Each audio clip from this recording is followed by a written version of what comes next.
छात्रों, मैं विगत कई दिनों से आपको हाई स्कूल के विज्ञान विषय का वीडियो और जो उसके क्वेश्चन आंसर हैं वो आपको ऑनलाइन पढ़ाने का प्रयास कर रहा हूं।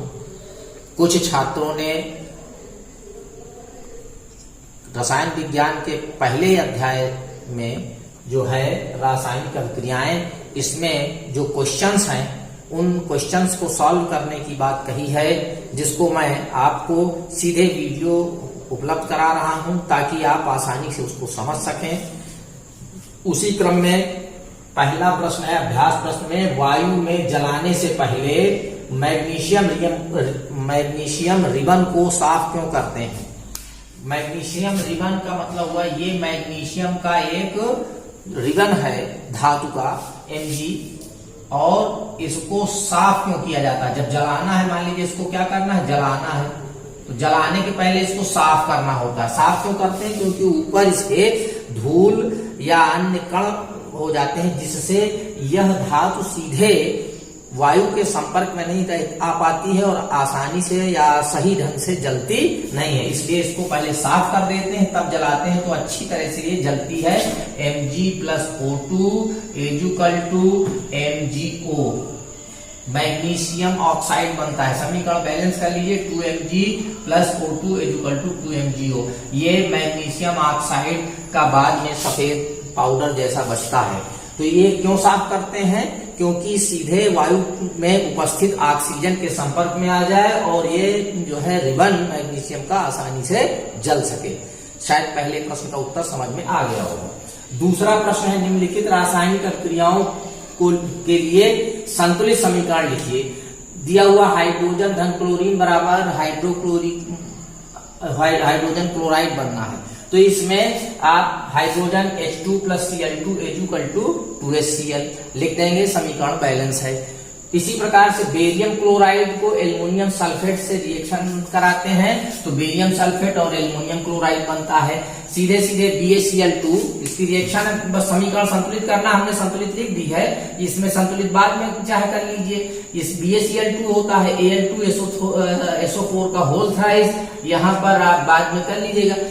बेरियम सल्फेट का BaCl2SO4 बनता है, एल्युमिनियम क्लोराइड का Cl3 होता है। अब समीकरण संतुलित करने के लिए चूंकि यहाँ पर सल्फेट कितने हैं, सल्फेट के हम 3 हैं और यहाँ सल्फेट बन रहा है, तो इसके पहले हम 3 लगा दें। तो 3 लगा देंगे तो क्या होगा, बेरियम सल्फेट। तो बेरियम कितने हो गए, 3, और यहाँ पर कितना है, 1, तो इसके पहले भी 3 कर दीजिए। तो 3 कर दिया। अब आप देखें, बेरियम 3 हो गया, बेरियम 3 है, सल्फेट कितने हैं, 3 है, सल्फेट भी 3 हो गए। अब एल्युमिनियम यहाँ 2 है, यहाँ पर एल्युमिनियम 1 था तो इसके पहले हम यहाँ पर 2 लिख देंगे, तो एल्युमिनियम भी जो है संतुलित हो गया। क्लोरीन 3 दूनी 6 है, यहाँ पर 3 दूनी 6 हो गया, समीकरण संतुलित हो गए। सूत्र लिखने के बाद जैसे दूसरा है सोडियम Na+ जल से अभिक्रिया कर रहा है H2O = क्या बनाता है, sodium hydroxide NaOH, sodium hydroxide. तो बनता क्या है, लास्ट में प्लस हाइड्रोजन गैस मुक्त होती। कौन सी गैस मुक्त होती, हाइड्रोजन गैस। क्योंकि जब धातुएं जल से अभिक्रिया करती हैं तो हाइड्रोजन गैस विस्थापित करती है, हाइड्रोजन गैस बनती है। अब यहाँ देखिए, हाइड्रोजन 2 और 3 परमाणु है, यहाँ पर कितने अणु है, 2 हैं, तो हाइड्रोजन संतुलित नहीं है।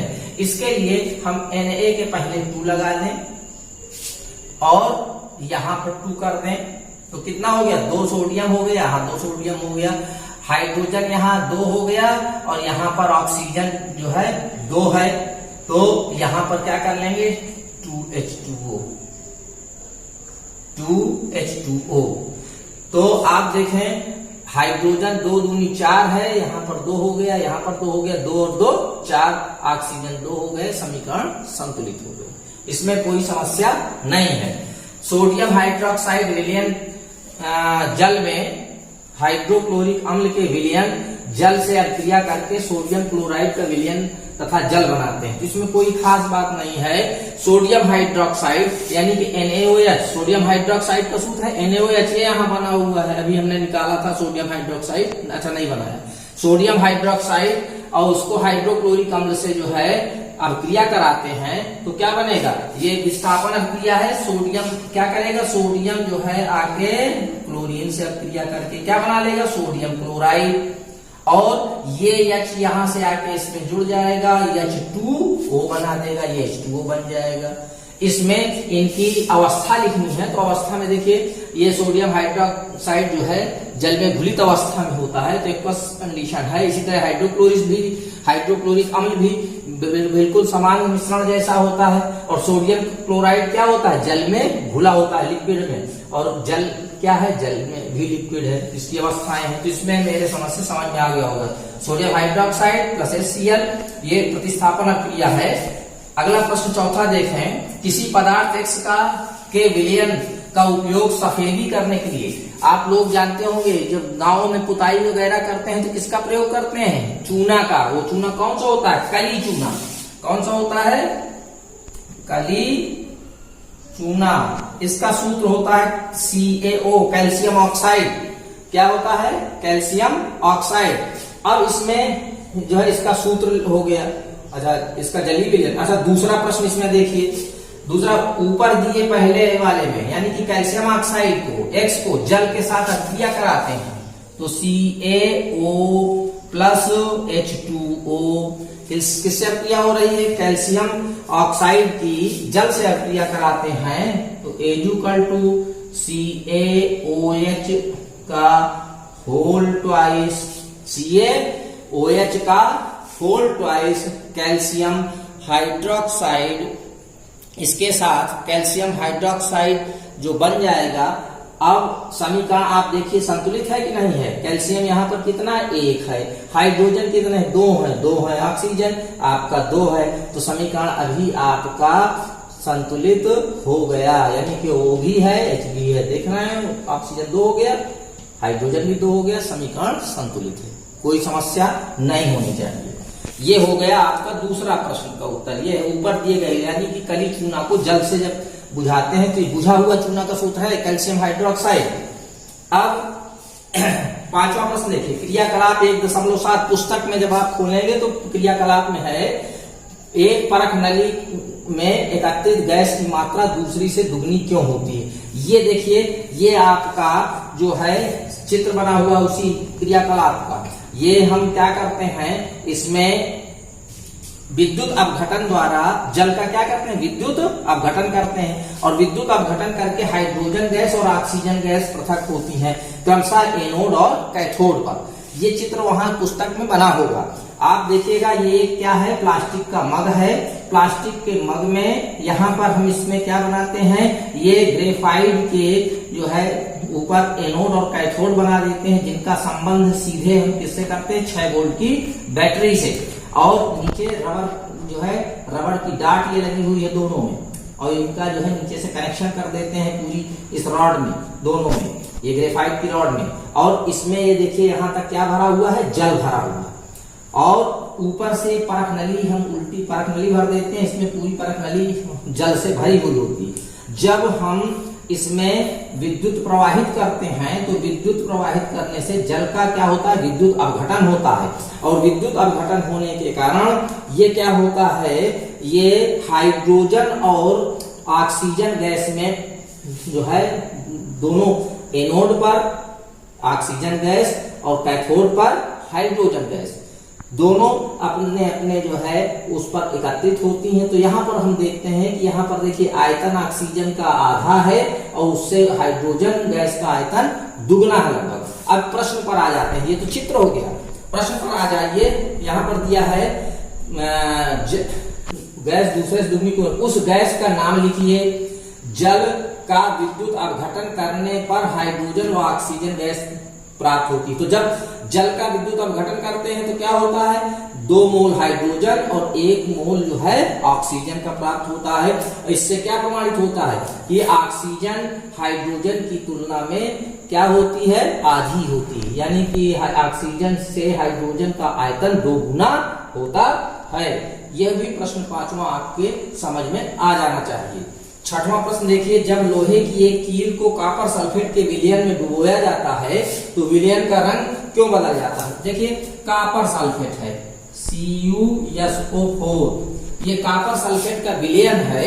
इस पर किसको डुबोते हैं? Fe, ये लोहे की एक कील को डुबोते हैं तो क्या होता है,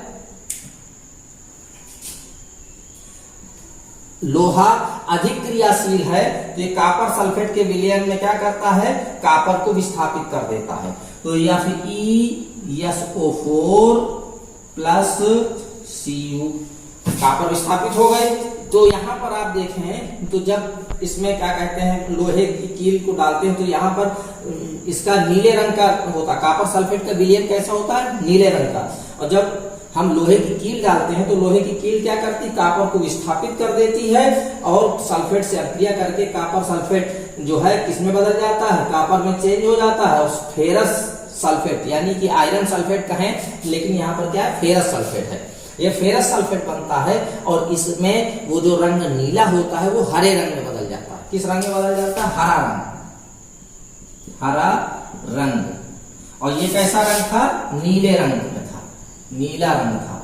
इस प्रकार से क्यों बदल जाता है? क्योंकि कॉपर सल्फेट से कॉपर को फेरस जो है यानी कि क्या कहते हैं लोहे की कील क्या करती है, कॉपर को प्रतिस्थापित कर देती है और फेरस सल्फेट का जो विलयन बन जाता है उसके कारण उसका रंग हरा हो जाता है।